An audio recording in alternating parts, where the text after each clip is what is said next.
All right, welcome everyone. Thank you for joining us for today's webinar. My name is Ashley Limbers and I'm the Marketing Coordinator at Total Computer Solutions. Total Computer Solutions is a full service provider of IT support and services, including network security, cloud computing, network administration, and managed backup services in Central North Carolina. Today we are hosting Digital Tools to Pivot Your Business, presented by David Lillard and Greg Pittman of Spartan Branding. Just a little housekeeping before we get started. If you have any questions during the presentation, please type them into the question box in your Zoom control panel, and I'll bring them up at the end of the presentation. Now, without further ado, we'll turn the time over to our presenters.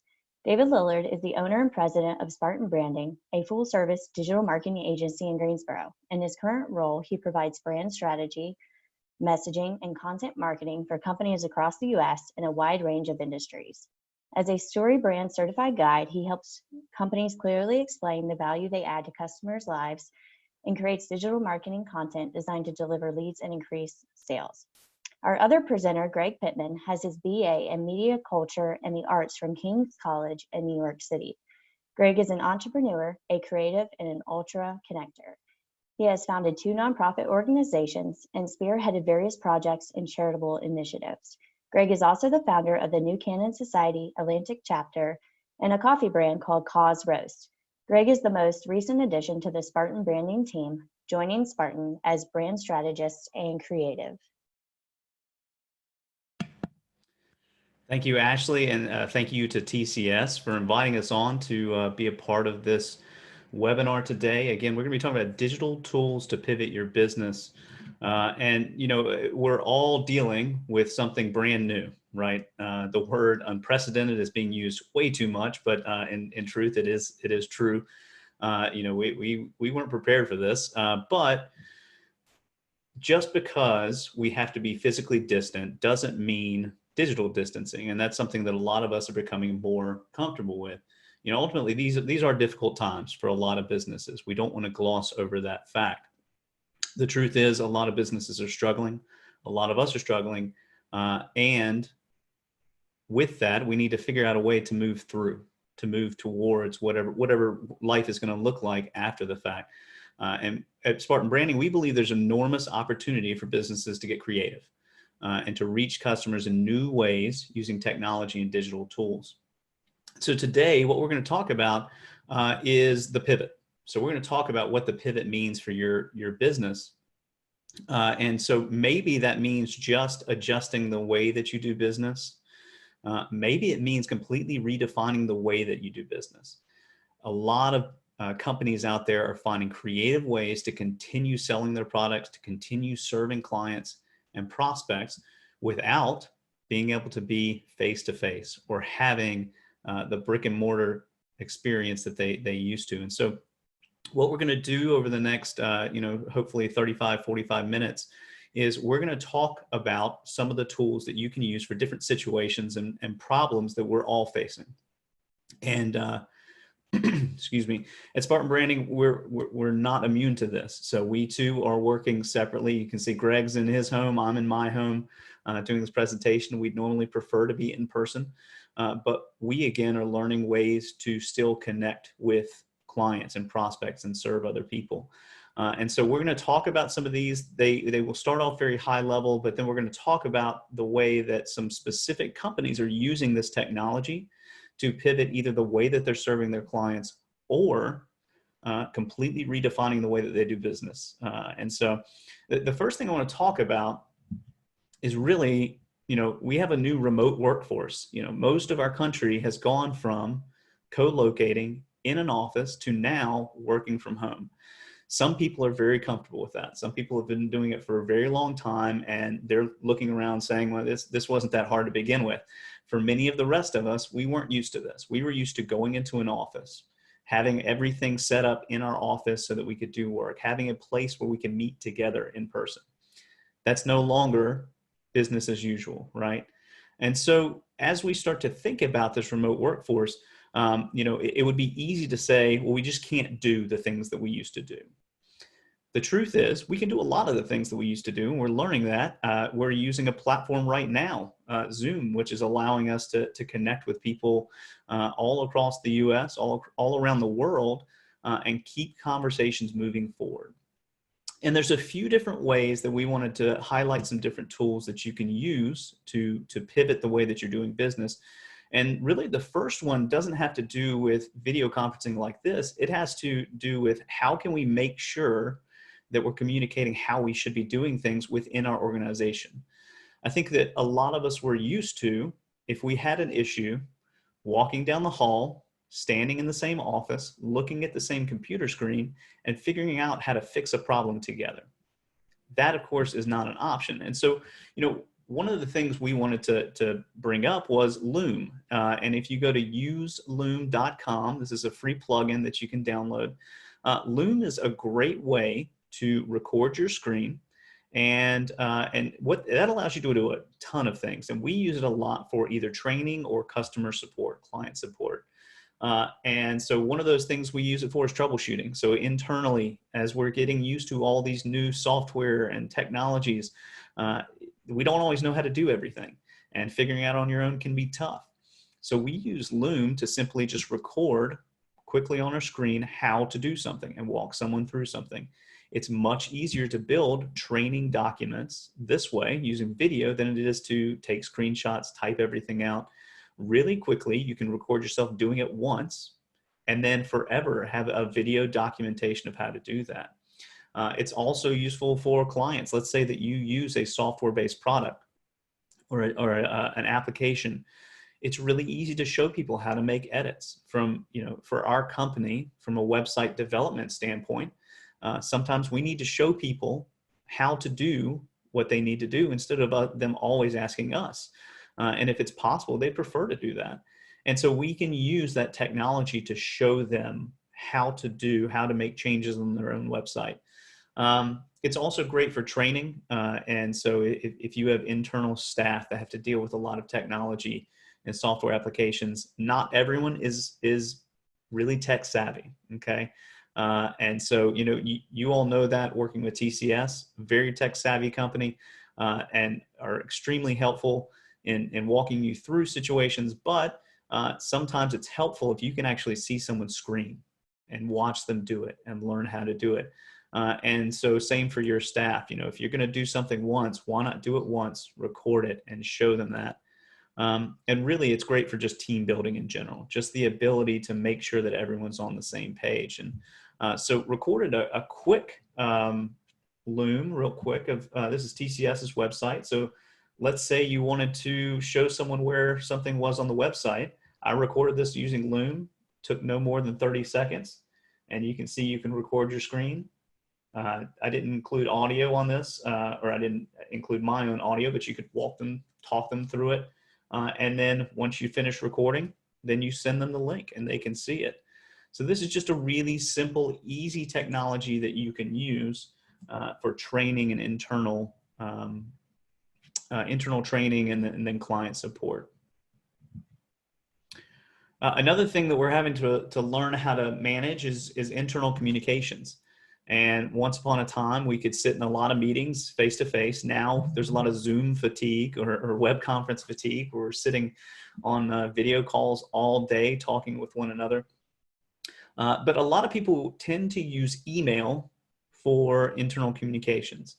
And there's two problems with that. Number one, it's really easy to lose threads in email, whether you're using Gmail or Microsoft Office or any kind of email platform. Keeping a thread or a conversation going through email is complicated, and it can take a lot of space. It's not very clean, especially for something that's quick and back and forth. The second thing is it distracts you from what email probably should be used for, which is external communications. That's the way that people outside of your organization are going to communicate with you, whether it's vendors or customers. And so one of the tools we use is Slack. And I know there's a lot of different options other than Slack, but it's the one that we tend to use. And the way that we use it is, number one, for collaboration and communication. It allows us to keep internal communications in one spot so that we can talk with our teammates. We can keep things in threads and make sure that there's a quicker back and forth response as opposed to email, which can feel very cluttered and very confusing. The second is organized project and client communications. So if you have multiple clients, you can actually organize them in Slack using channels. And you can build an entire channel around one client. And that allows a team, a certain subset of your organization, to be able to go directly to that section and communicate with all of the team members on that client's team. Why is that valuable? Well, I mean, number one, you don't have to remember who everyone is and type in the right email addresses every single time. Number two, you don't always have to jump on a Zoom call with that team. Sometimes you can just put a comment out there or ask for some advice, ask for feedback, and use Slack for that. And one of the great things about Slack is the fact that it integrates so well with so many technologies. So whether you're using Google or Microsoft, whether you're using Zoom or Salesforce or all these different CRMs, it integrates well with those. And it can become one central hub where you can keep documents, keep track of feedback and communications for your internal organization. And then finally, from a work from home standpoint, project management is even more critical. We all have so many distractions in our lives, whether you have kids at home or just family in general at home. A lot of people, a lot of things going on. It's easy to get distracted and lose track of things. And this is another area where a lot of people manage their projects in email, which is a really inefficient way of doing things. And so there's plenty of great tools out there. We use Asana, but I know a lot of other people use Trello, which is more of a board style project management software. And then Monday is another popular one. Whatever it is, I would recommend moving off of a spreadsheet or email or something like that towards a digital tool so that you can manage projects. The reason why is, number one, accountability. You can keep an eye on everything in one place. You can see exactly when due dates are, who's responsible, where the hangups are. Number two, it's a great place to gather all the documents and deliverables. So if someone needs to, if you need to have project A done and there's a certain deliverable that goes with that, someone can actually upload that document right there. You can give feedback right there. Much like I was talking about with Slack, this is another way for you to organize all of your client and projects related to that client. And again, and this is going to be a common thread through all of this. I know that there are a lot of proprietary softwares out there. Some of you may be using enterprise or material resource planners or manufacturing resource planners. And some of these are great for keeping up with bill of materials and vendors and things like that. They aren't always great at integrating with everything else in your organization. We kind of use a best in breed strategy where we want to take some of the best things from different software, but we want to make sure that they integrate together. And a lot of these open source technologies make it really simple to connect so that you don't have to have different silos for your information. So that Slack communicates with Asana, which keeps up with your Google account, and that's the way that we manage everything. And so, our recommendation would be, number one, make sure you have some kind of a digital project management software. And then number two, make sure it integrates with everything else so that it's not siloed, so that it's easy for people to use. Again, just to remind you, if you have any questions on any of this software or any additional types of software, digital tools, please pop those into the Q&A, and Greg and I will circle back around on that at the very end. So one of the things that we're all getting more used to, is video communications. And again, this just comes from the fact that we can't get in a room face to face. Over the past 8 weeks, our lives have completely changed. And now most of us are doing business from the kitchen table or an extra bedroom or somewhere like that. And instead of just isolating and blocking ourselves off, we still need people. We still need connections. And so video communications have become a big part of that. We're using Zoom for this webinar. We use Zoom for our internal meetings. I know there are other options as well. People use things like GoToMeeting or Microsoft Teams, and whatever it is fantastic. But there's a lot of ways that you can use it outside of just internal team meetings. So one would be to conduct video calls with prospects and clients. What we do a lot is we have virtual coffees. We can't go to the coffee shop, which is something we used to like to do, go grab a coffee with someone. So now we have virtual coffees, and we brew our own coffee, we bring it to the meeting, and then we sit down and have a conversation. And so that's still possible with Zoom. And whether it is a really intentional sales call, or it's just trying to catch up with someone, video calls are great because we get to look people in the eye and not just be on our phone all day. But most of you probably already doing that to some capacity, but Zoom is also great for having webinars like this and offering free, relevant, useful information on topics that you're an expert in.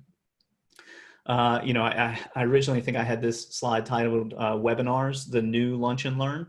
A lot of your organizations are probably pretty familiar with doing lunch and learns or doing some kind of a presentation in someone's office. Well, you can't do that right now. But webinars are actually a really easy way for you to still get in front of people just like this one. And, TCS has been doing them for a while now. They've been very ahead of the curve on that.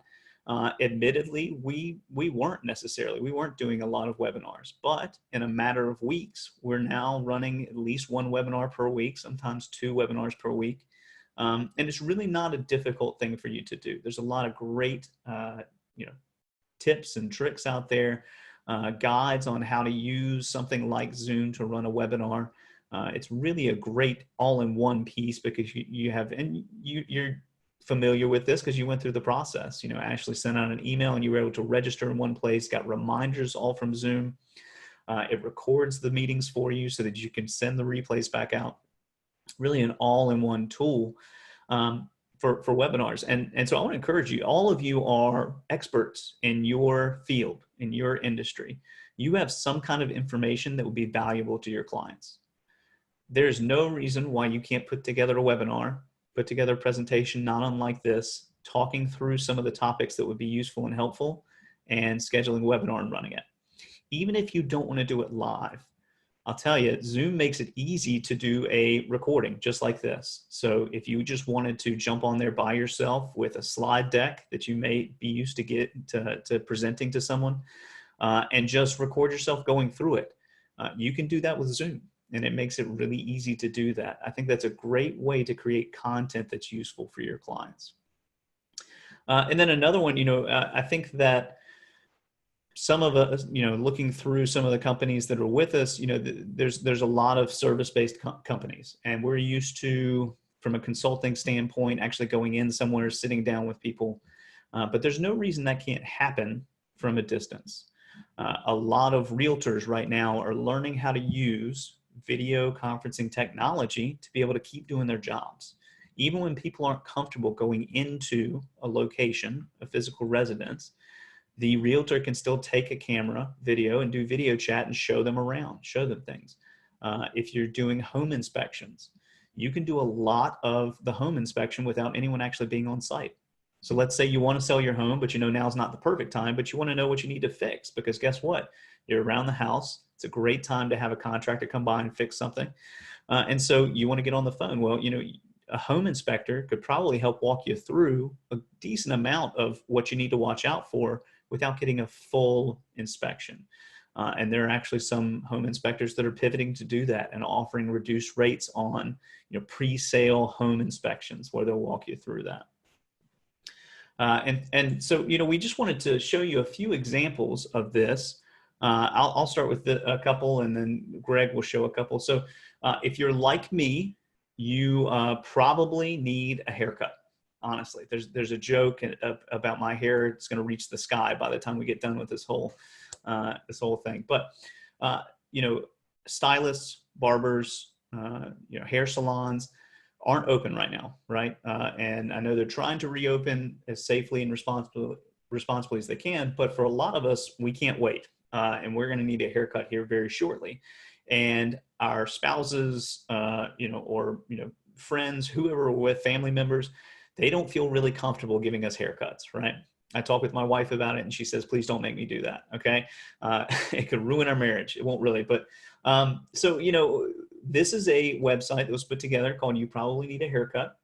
And they're using digital technology to do a portion of what they did before, and they're pivoting their business. And so what this website does is connects you with a world-class hairstylist or barber via video chat to get your hair through these hard times. So you log in, you connect, you book a cut. I think it's $18 to get on a video call with someone, and they will walk you through it. Now, you may have to buy some additional uh, pieces to be able to cut your hair properly, or do whatever you need to do. I'm not a hairstylist. I don't know how to do any of that. So that's why we're going to be hiring one of these people. And so ultimately, really great opportunity for stylists to continue doing some kind of business. No, it's not as much as they normally would have made. No, it's not the same as actually doing it themselves, but they can still provide a service. They can still make a difference and do some of what they did before. So if you need a haircut, you need to go to you probably need a haircut.com and support them. Another example is StoryBrand. So, Ashley mentioned StoryBrand in my intro, and StoryBrand is a marketing framework that we use for our clients to help them clarify their message.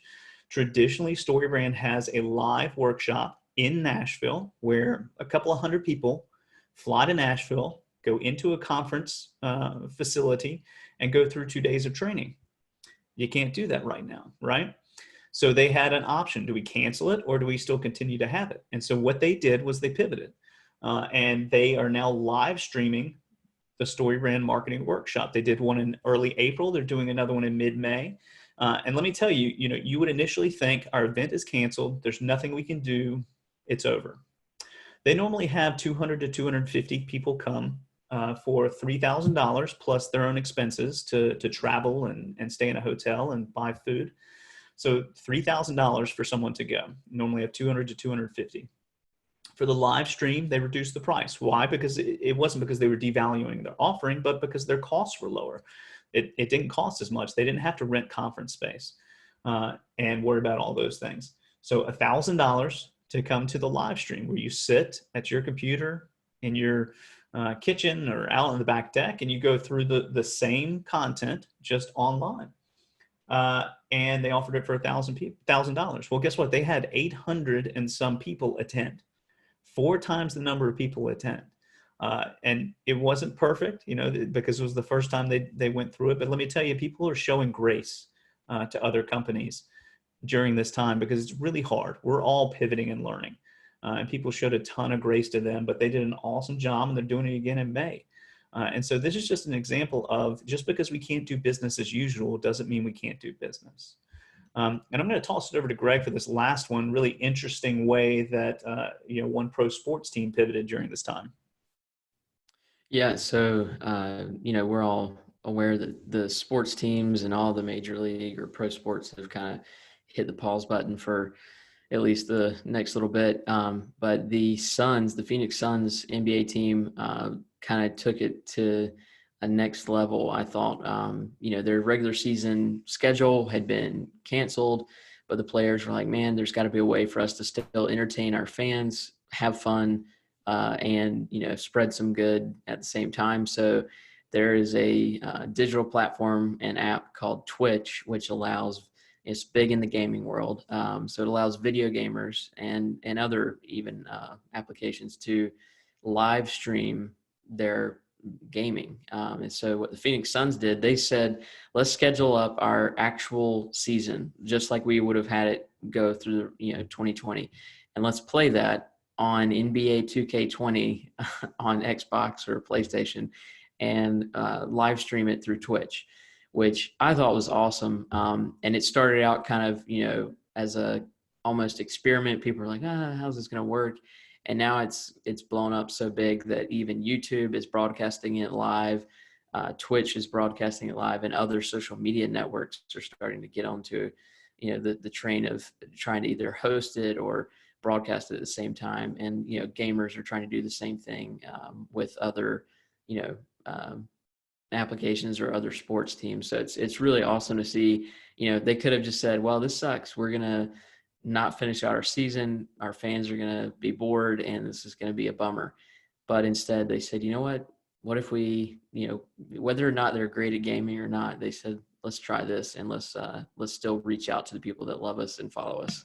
So I thought it was amazing.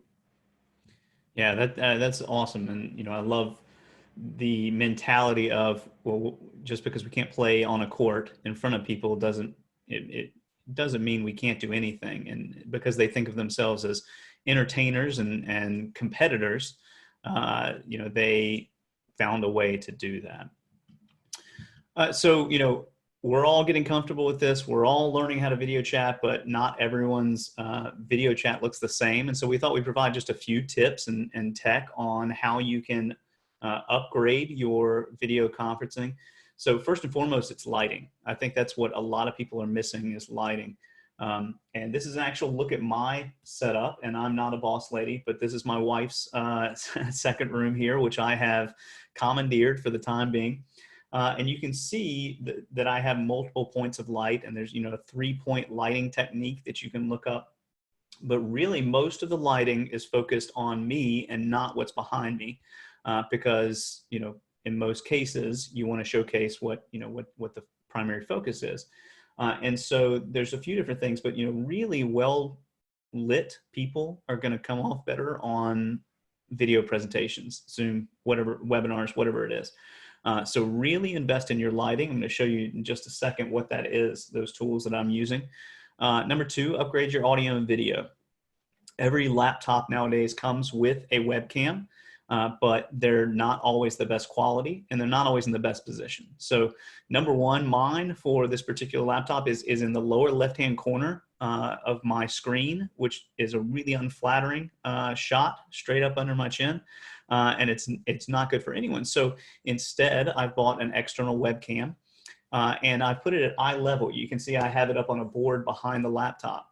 That's really critical because you really want to get it at eye level as opposed to down below, which is where most of them will end up being if they're on our laptops. And then you also see there a microphone. And again, our laptops have microphones. They just don't always work very well. It's not always the best quality. And so that's a really, what I'll show you on the next slide, but that's a Blue Yeti microphone. Greg has one as well. And it just helps improve the audio quality when you're talking. And it also cuts down on ambient noise because of the style and design.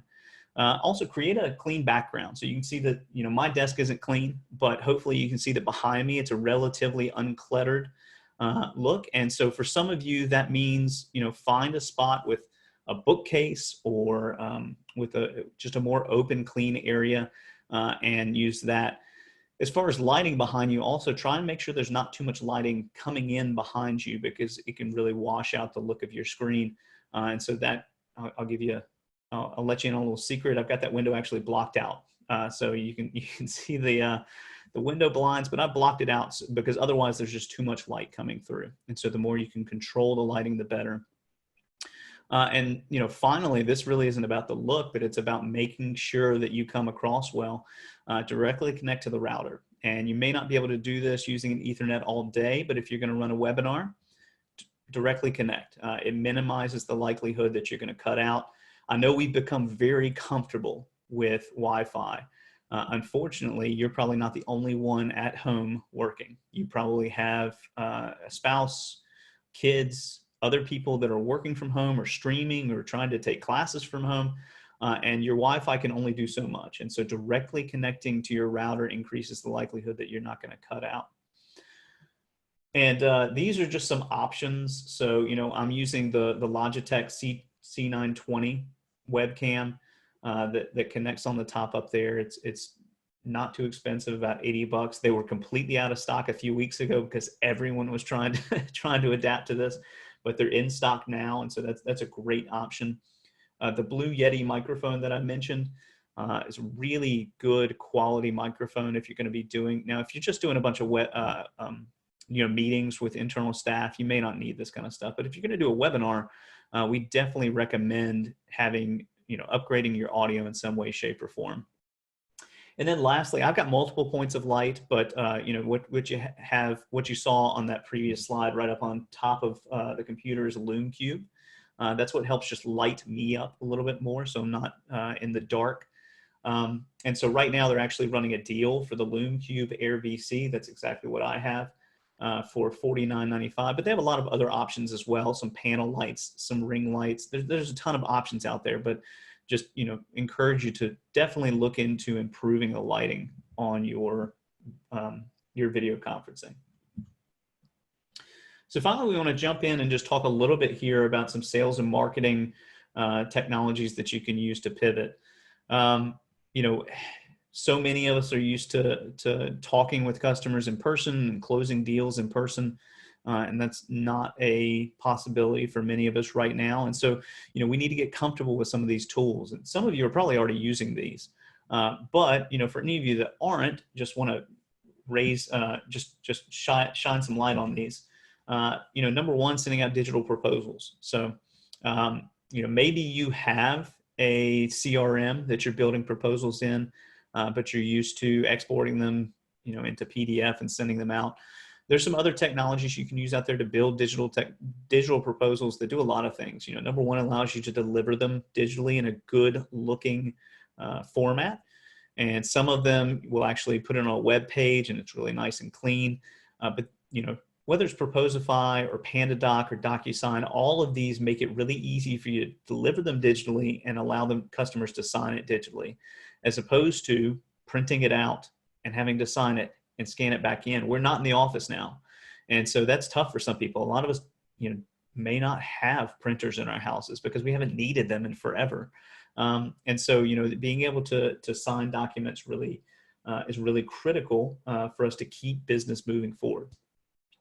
And then third, automate pre and post sale communications. So one of the things that you can do if you're using one of these technologies, if you're sending out a lot of proposals and you're also trying to keep up with everything and learn new technologies like Zoom and teach your kids during the day, you're also now homeschooling, that's a lot to keep up with.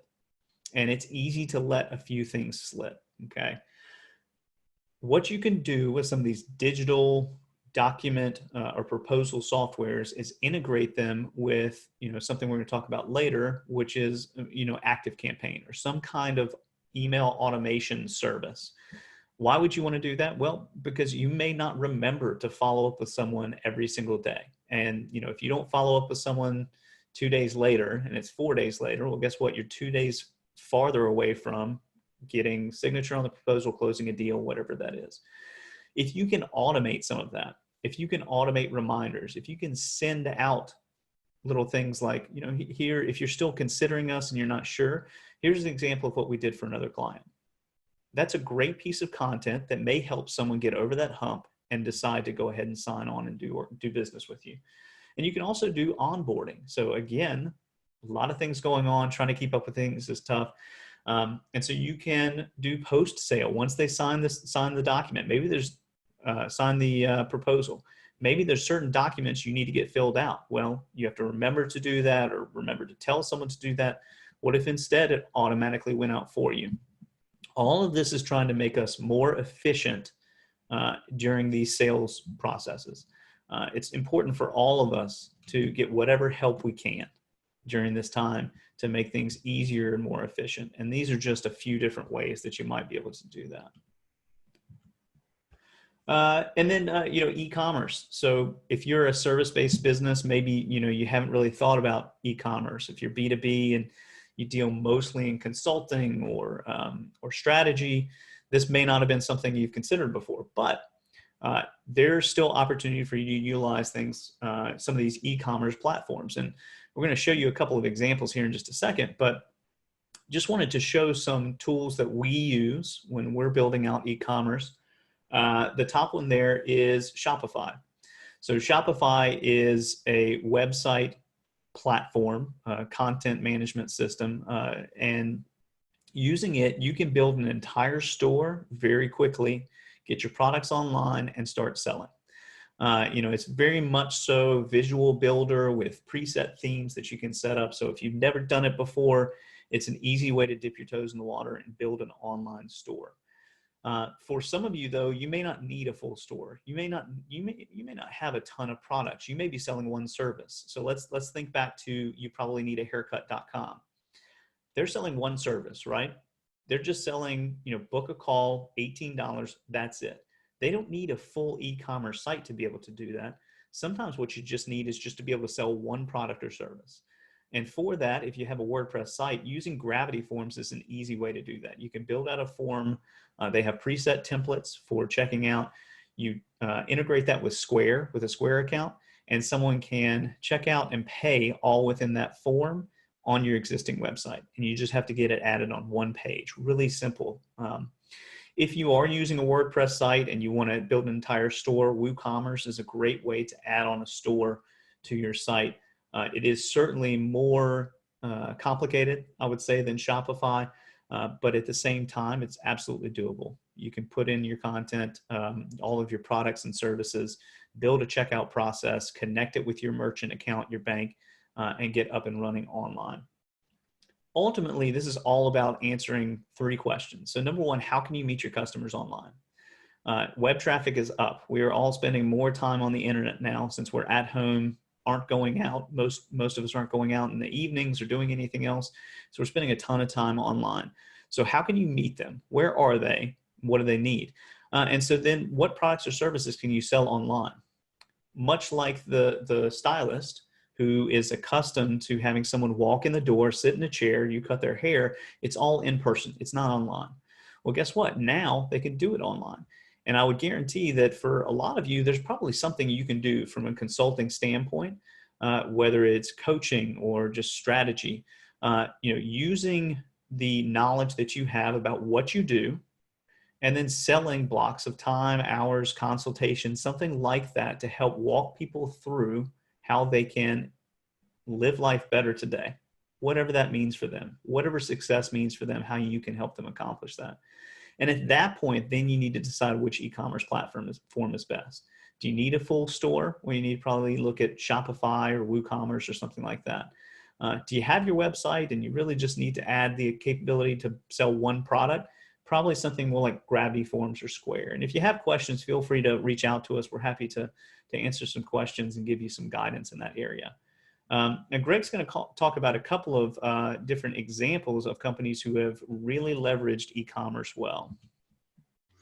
Yeah, so a local example for anybody here in the Triad or in the surrounding area even is Boho Blue. Boho Blue is a boutique retailer.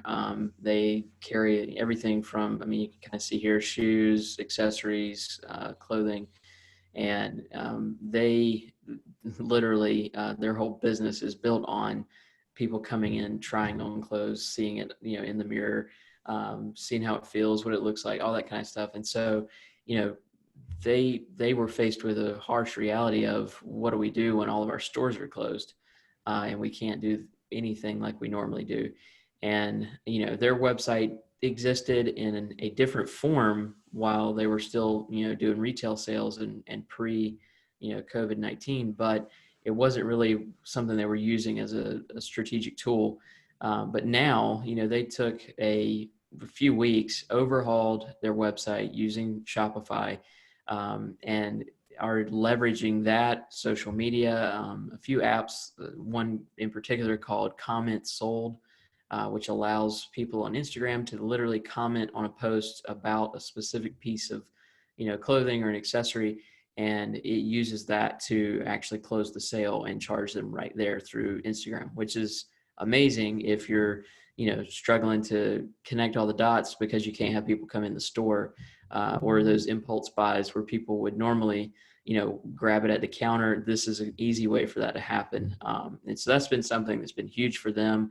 And it's something that they're actually looking at now as a serious add-on and, second line of business, even once retail comes back to its full force.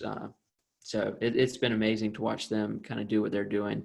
And it's a great, opportunity. Like David was saying, even if you're not a full store per se, it's a great way to think about, okay, what can I be doing to reach customers in a different way? And how can I be, doing stuff online or closing sales online? One more thing actually too, that's pretty neat. They've done online or video try-ons.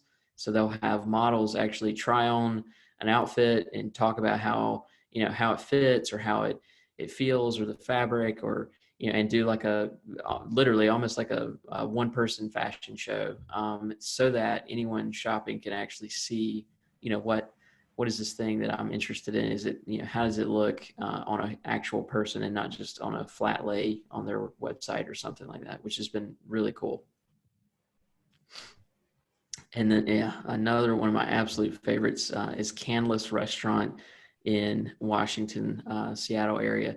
And you can see in this photo, this is not your typical, dive joint or fast food place. This is you make a reservation.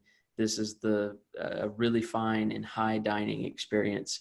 And that's what they're known for. They've won multiple awards for their chefs, have their food, their service, the overall experience. I mean, they're a nationally and potentially even globally acclaimed restaurant. And again, when all of this happened, it was immediately, what do we do? We can't have people come and sit down. We can't do anything. We can't take reservations. And so CANLIS made a really amazing and quick pivot to a threefold and actually really a fourfold approach. One was opening an actual drive-through bagel shop and burger joint. And when I say burger joint, I don't mean like a regular old $5 cheeseburger. I mean like $15 burger and fries. So keeping with that same high class, really highbrow food and dining experience. But then they also, on their website, rolled out a way for people to order a family meal kit that they will actually deliver straight to your house. The same thing with agriculture boxes, where they will curate ingredients or produce and eggs and stuff like that from local farms or farmers markets where they used to buy from. And they'll actually deliver you, it's virtually a grocery delivery service, but you're getting like super high-end groceries. And then the last piece is a bottle service. A restaurant with a really nice bar happens to now have to be closed. What do you do with all these nice bottles of wine and whiskey and bourbon that you don't have any customers to serve to? They literally started taking those and serving their customers by delivering them in a bottle service, an actual almost like subscription for your bourbon or your wine or whatnot. And so it's really amazing. They've done cocktail kits, they've done just bottles of wine, and it's really cool to see how a restaurant, which typically all of us imagine and understand to be a physical place you go and sit down and have a meal, to now have pivoted to have all of these different channels and lines of business that even once they open back up, this is going to be a great opportunity for them to reach their customers in an entirely different way. So I couldn't talk about them enough. I absolutely love CANLIS and what they're doing. Great example of pivoting digitally. Yeah, exactly. And so, finally, I just want to mention, email marketing. And I know someone out there is thinking email marketing is dead. It's got to be at this point, right? But the truth is, email marketing still gets a significantly better return on your marketing investment than most other advertising sources. That's especially if you have done the hard work of building a list of people who actually wanted to be on your email list and didn't just buy a list. But there's some stats here that come from ActiveCampaign. On average, email open rates have increased by as much as 75% since March 1st. Because we're locked in front of a computer now and spending less time out there, we're checking more emails, we're keeping up with more things. And so people are out there looking for good content. They are looking for people to help them solve their problems. And this is your opportunity to double down on that. When you're doing that, we recommend you be empathetic and human. It's easy to come off and give another take on, what everyone should be doing in response to COVID-19. But there's a ton of information already out there, okay? So unless it actually talks about how you specifically solve your customers' problems, it probably doesn't need to be in there. You need to, though, acknowledge that this is tough. This is tough for everyone.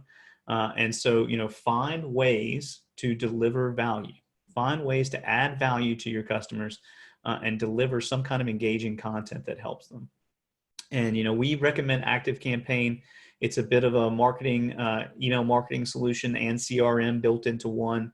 I'm sure many of you are familiar with MailChimp or Constant Contact, which are great if you just want to do an email blast. But if you want to build some more complicated automations, you're going to need to look at something like an ActiveCampaign. OptinMonster there is a pop-up software. I guarantee someone is thinking, I hate pop-ups. They're thinking, I can't stand pop-ups. There's no way they work. And yes, they're annoying. Yes, they're still everywhere. And yes, they work. So you've got to decide, do you want something that works? Then, a pop-up is a great way to go. And you can do it in some ways that aren't so annoying. Don't put down at the bottom, no, I don't really want help on X, Y, or Z, and be really silly like that. Use more exit intent pop-ups. That's if someone starts to mouse off and leave your site, that's when you pop it up, as opposed to an immediate one where someone's going to X off. Just some ways to utilize that. And, we thought we'd show just real quick some way that you can utilize, some of these things.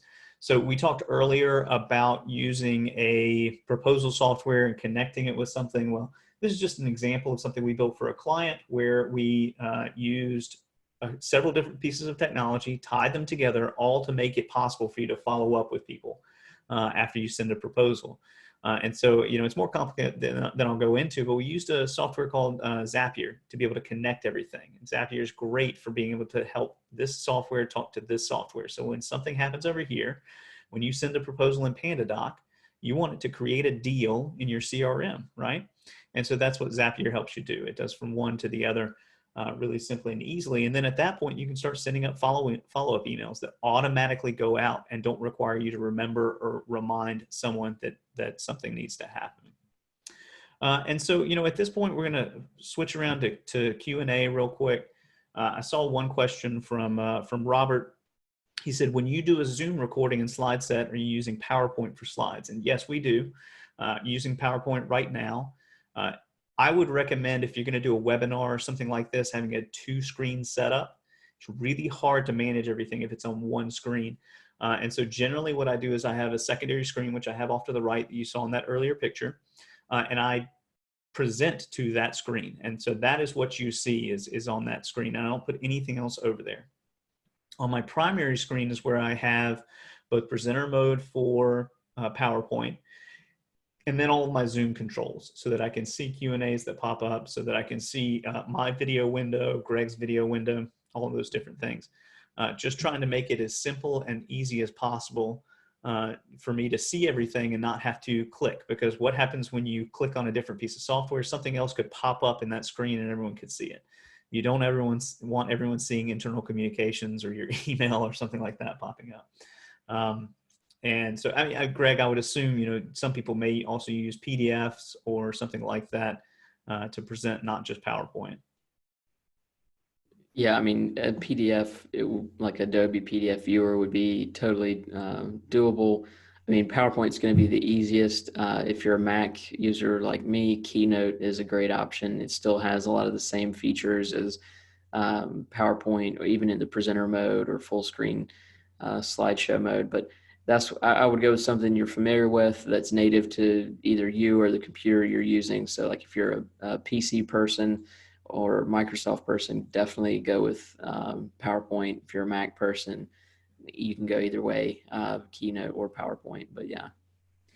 Yeah, and that actually highlights one other way you can do it. And generally we do our presentations live so that we can answer some Q&A, but you can also record your webinar beforehand. I mentioned using Zoom to record something. And so what you can actually do is record it beforehand, load it into PowerPoint as one slide, and you can just run that. So we could have done this webinar and recorded it days ago to make sure it was a little bit more polished than what it happened to be live, and then just hit play and let it run. And so you can schedule that out as well. That's another great way to run a webinar If you want to make sure you get timing down, make sure you get your content down, that'd be another way of doing it. Any other questions out there? Happy to answer those. You can see our contact information down there at the bottom. If you have any questions, feel free to reach out to hello@spartanbrandingco.com or give us a call or visit our website.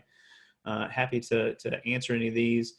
I know Ashley recorded this, and I think she's going to be sending out a replay. And so if you missed anything or just want to see, one of the pieces of technology or software that we use, one of the recording video, audio pieces that we use, that's another way of doing it. But if there are any other questions, just want to make sure we don't miss any of those.